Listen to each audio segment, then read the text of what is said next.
Hi, I'm Darlene Carman. And I'm Doug Carman. And welcome to the show. Karen Kane is an international motivational speaker who teaches and supports parents caring for children with special needs. She has written a riveting, straightforward manuscript about her 15 years as the proud parent of Lauren. Hey, welcome to the show. Hi, thank you. Now, you come from Thousand Oaks. How far away is that? About 5 hours. Well, driving. Thank you for being here. It's a long drive. It's an honor. So it is our wish that you get this manuscript in a good hands of a publisher and get it published. We feel that Lauren co-wrote it. Absolutely.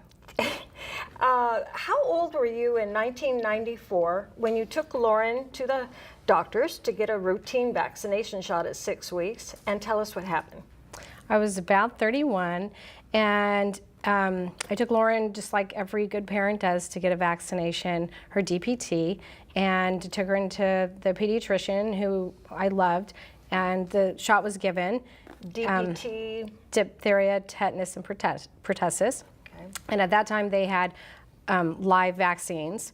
So they gave the vaccine to Lauren, and she immediately fell asleep, which is a little peculiar. And I went to my girlfriend's house, and 2 hours later, she woke up screaming and her body shaking and having a 5-minute tonic-clonic seizure.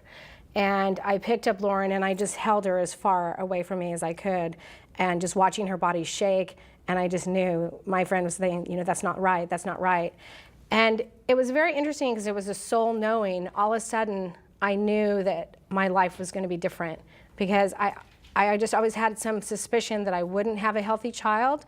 So as I was watching Lauren shake, all the perfect feelings that I had of, you know, having just everything that I ever wanted, was to be a mom, you know, and be married, and it just flashed, and all of a sudden I thought, oh, this is my life. And I put her down, and I went to the bathroom, and I got sick, and my friend, we were both just staring at her, and 5 minutes is a very long time to have your daughter, who's 6 weeks old, have a seizure. She was about, you know, 8-9 pounds. So I took her back to the pediatrician's office, and I sat outside of the office and completely in shock. I went in and we laid Lauren down. She took me right away, and I laid Lauren down on the table, and Lauren had another 5-minute tonic-clonic seizure. And I just stood back at the wall and just was screaming at the doctor, you know, make it stop, make it stop. And on that day, my life changed forever. My daughter ended up having a severe reaction to the vaccination. She had uncontrolled seizures for her whole life, and the vaccine was what they call a hot lot. So 30 kids had seizures or worse from the surrounding lots of that vaccination. And everything that I knew and all my hopes and dreams were just changed forever. And it became a battle of trying to stop the seizures and take care of her. And every fear that every parent has came true. The doctors immediately said, go home, prepare for the worst. They encouraged me to get on with my life and to place her. And I just had horrible diagnoses. And so me and her father went into denial, which of course most parents do. Sure. Lauren never made any of the childhood gains. She never had head control or trunk control. She had ongoing seizures. We tried medication after medication after medication, and nothing was working. She never slept. And then we started. And you didn't sleep. No, either, of course not. Of course not. It was a crazy making time. It was a very, very painful experience. I was very alone. There was no internet. I was very isolated. The Vaccine Compensation Act immediately said that, yes, your daughter is vaccine injured, but it took them 3 years for them to step in and support my family, which is one of the things they say they do. And on my website, you can learn a lot about vaccines and injury, and about a story of the journey of that whole process. But so a big part of my early parenting experience Lauren never had head control or trunk control. She was cortically blind, meaning there was nothing wrong with her brain, or nothing wrong with her eyes, but her brain wasn't interpreting what she was seeing. She never walked, she never talked, she never held a toy. As she grew older, she ended up having a trach put in her neck and having a feeding tube, complete quadriplegic. And so it was just very obvious her body was a train wreck. But her soul was very powerful, and her love of life really showed through all of her physical limitations. Well, now her physical limitations, were they gradually, you know, we add this and then we add this, or was it all at the beginning? No, and I was very lucky. There's a lot of complications with children. When you have a child and they're immediately have something going on before you leave the hospital, when you go home you have all the support. You get on the Medi-Cal and you just get handheld. But because Lauren was healthy and she came home healthy, going back in and having her vaccine injured, nobody really wanted to talk about the vaccine causing the injury, so I wasn't supported in that way. And there was no really diagnosis for her. So that was a real problem, but it was a gift because she got her trach at 4, and I pushed it off like every parent does. She had her G-tube around 3.5, and I pushed that because I thought I was being a good parent if I could feed my daughter. And I would shovel so much food into her. I cooked all the food, pureed the food, all natural, organic. But she was so thin. She couldn't keep it down? She couldn't breathe and eat. It was her body was using so much energy to digest her food. So because modern medicine really gave me no hope, I immediately went into alternative. And I'm a very resourceful and aggressive and assertive person. So I did everything. I built my own sweat lodges, I did drops, and I did tinctures, and we did all kinds of hands-on healing. I did rocks, I did aromatherapy, craniosacral, Reiki, any kind of help that I could support my daughter being well and being healthy, I did. And so I incorporated modern medicine when Lauren was 3. It was the first time that she really almost died and got a severe pneumonia for her 3rd birthday, which landed us up in ICU. And the doctor said, call your parents, call everybody because your daughter's dying. And that was the first time we intubated Lauren. When she was 3. On her 3rd birthday, what a trooper! It was, and ironically, at that point, I really didn't want to put her on life support because I had seen all of her seizures and her crying and her miserable and her stomach not working, and that's very typical with children who are vaccine injured. They have a lot of gut issues, and so Lauren screamed constantly.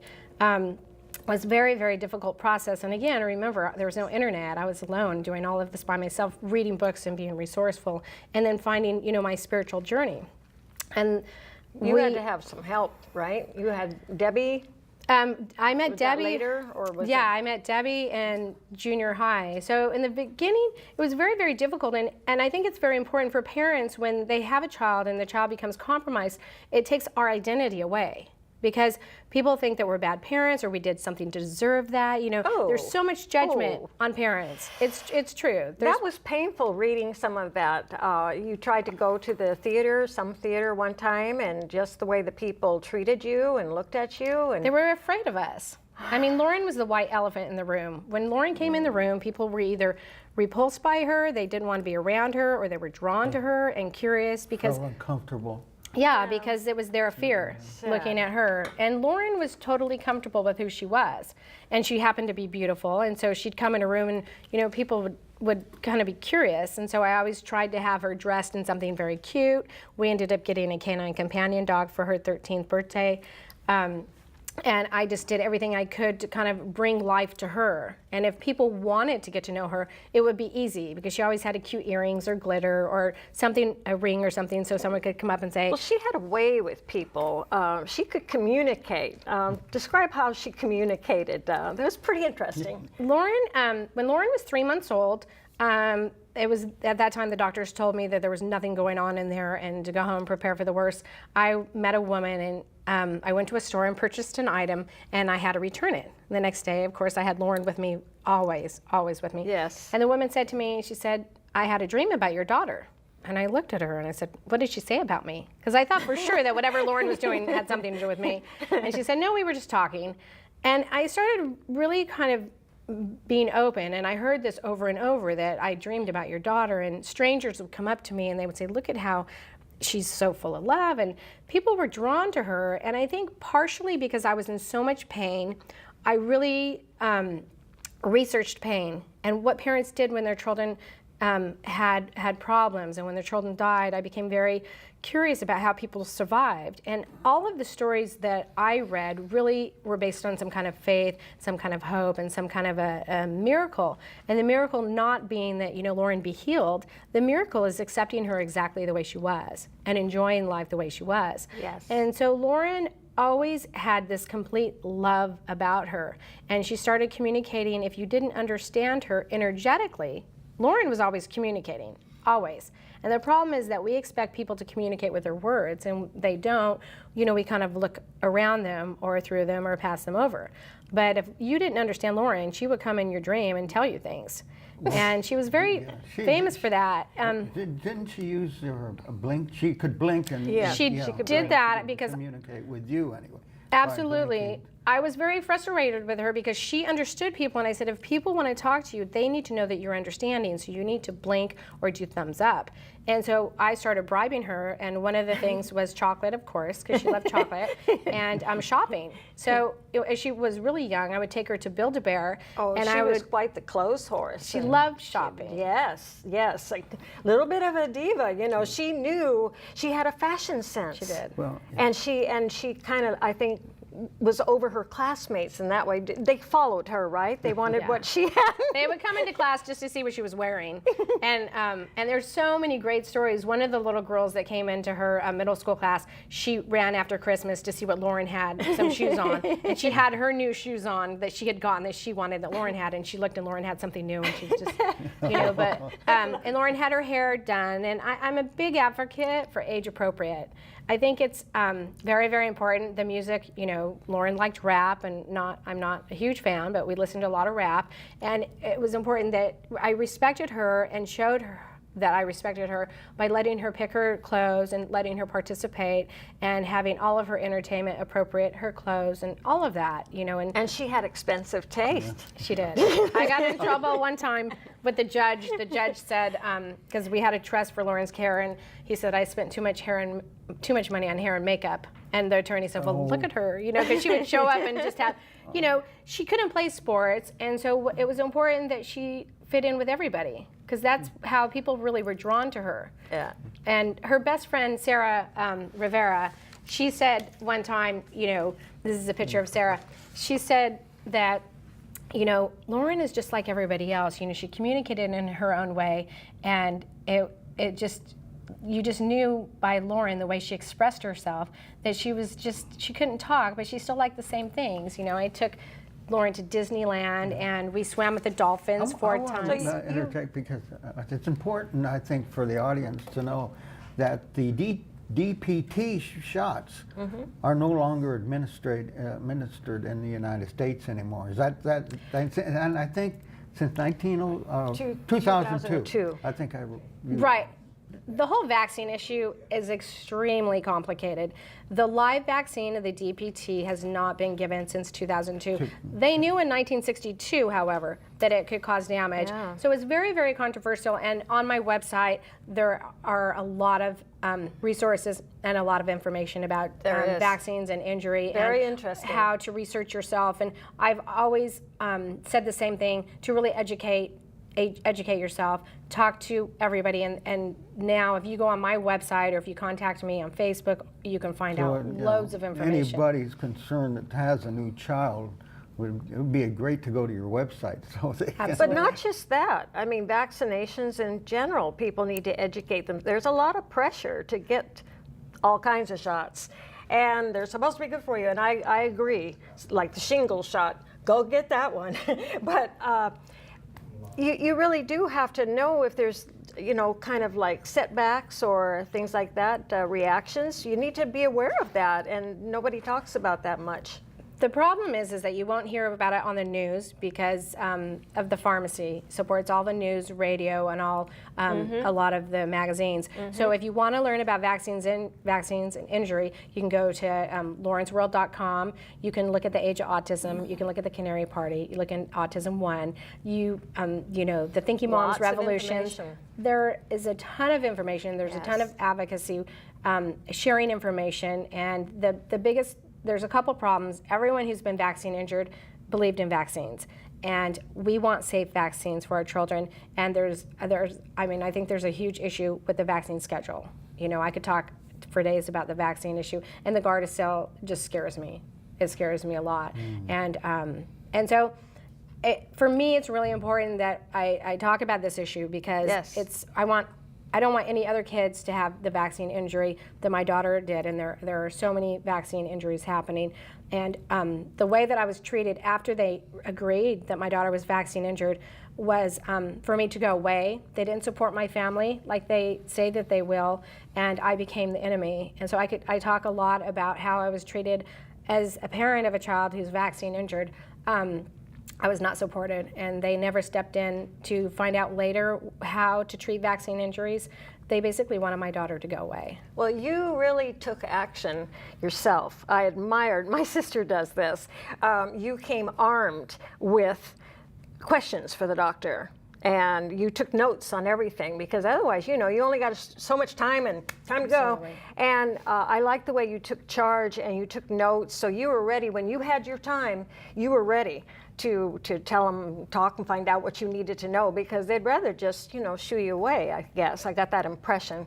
Doctors don't like to talk to me, and and they don't like to talk about this subject, but it's a very important subject. And the thing is that I speak at all the Abilities Expos around the U.S., and I went to Singapore last year, and I teach parents how to talk to their doctor and how, you know, when I became Lauren's mother, I had to become a neurologist, a nurse. I was doing shots, I was doing medications, I had to become a therapist, vision therapy, you know, OT, PT, I could go on.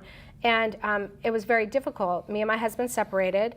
We weren't able. I can imagine the strain, because you were a full-time caregiver at that point. Absolutely. Yes. My whole life changed, and my daughter was very, very sick. And what I tell parents first is to take care of their spirit, take care of themselves first so they can take care of their children. Because as I was, you know, the first thing I wanted to do was fix my child.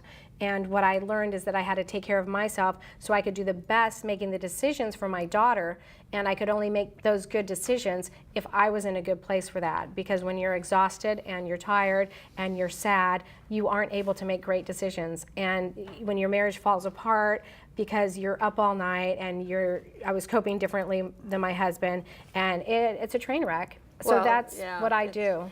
Yeah, we have some more pictures what here are I'd some like of to the, show, so the audience can get Here's an idea. Here's one of my favorite pictures of Lauren at middle school. For us, no one ever expected Lauren to live past 3. So at the time she got to middle school, I focused all my time on getting friendships for her.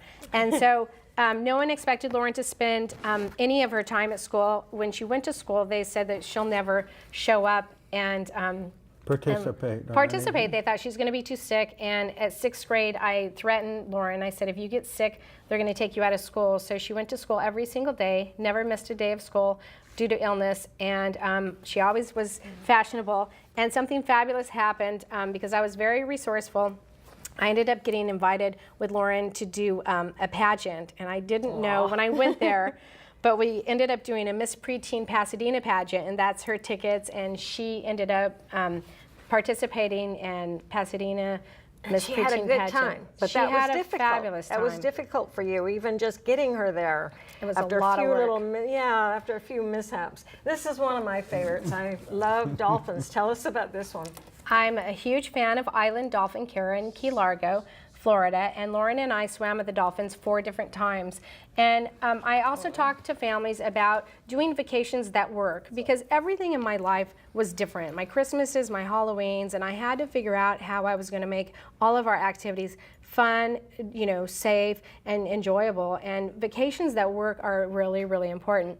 So we went and swam with the dolphins the first time, I think in 2001, and Lauren could never get in the water, but she would sit on the dock and we would get her really close. And dolphins are like humans, you know, they kind of read the situation and they come up and, you know, we're kissing her and bringing her gifts.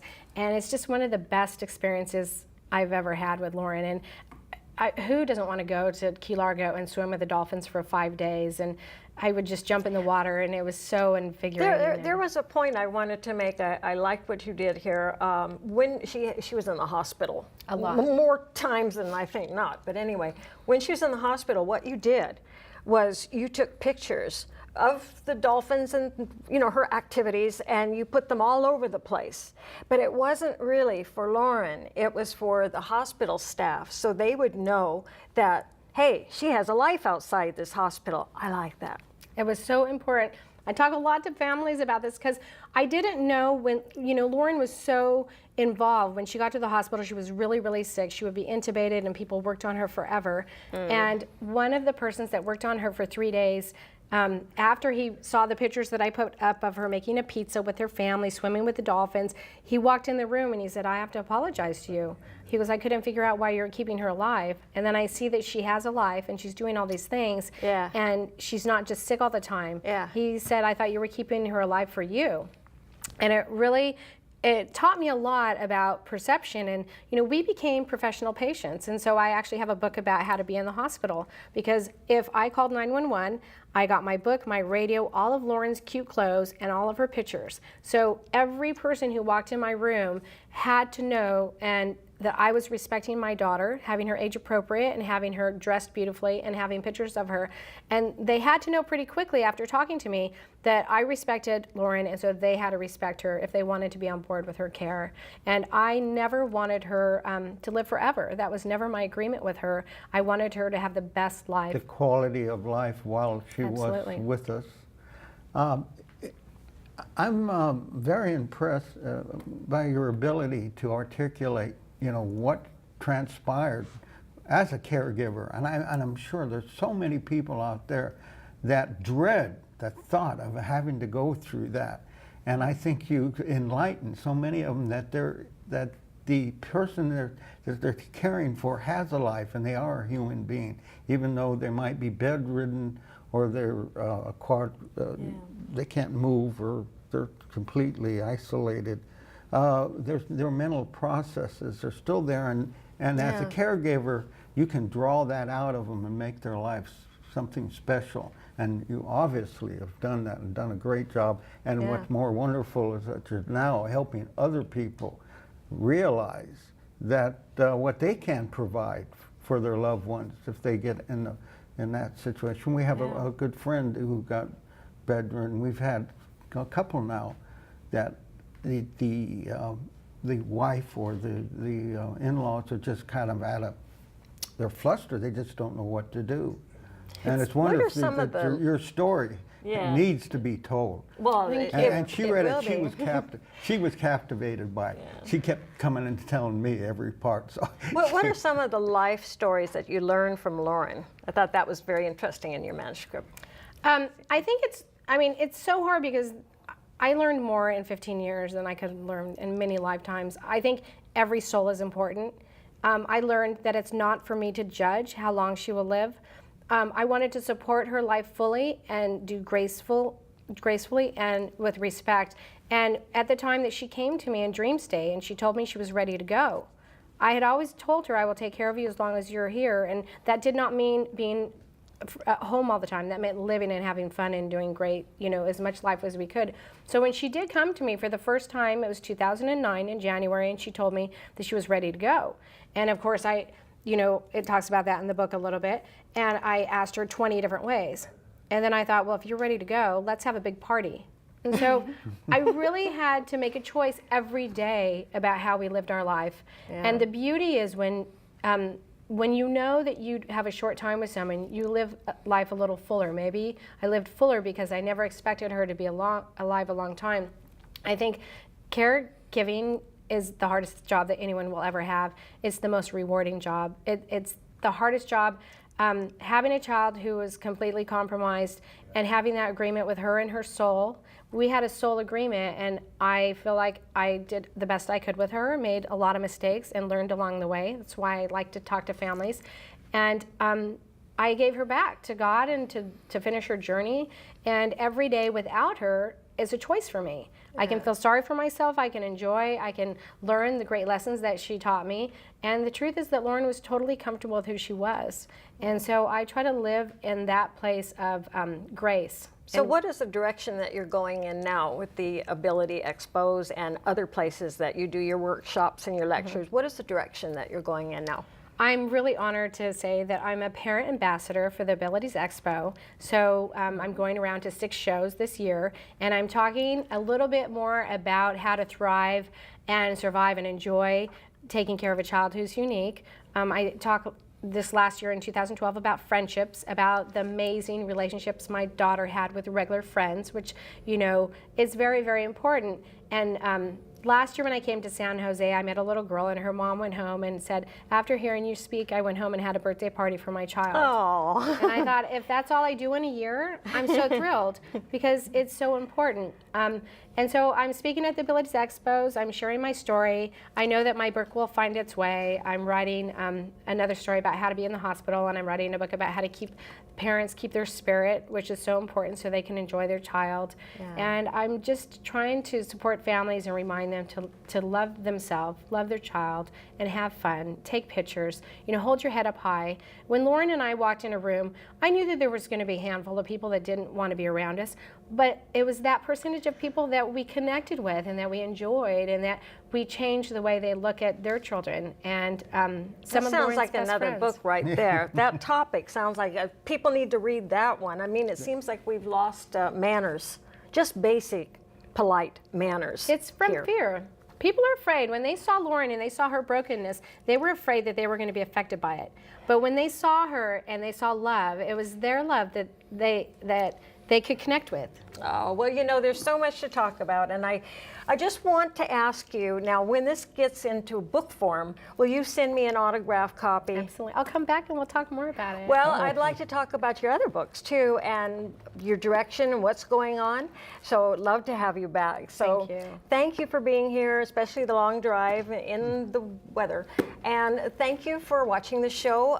There's lots of information on the website, so I encourage you to check it out for the insightful information.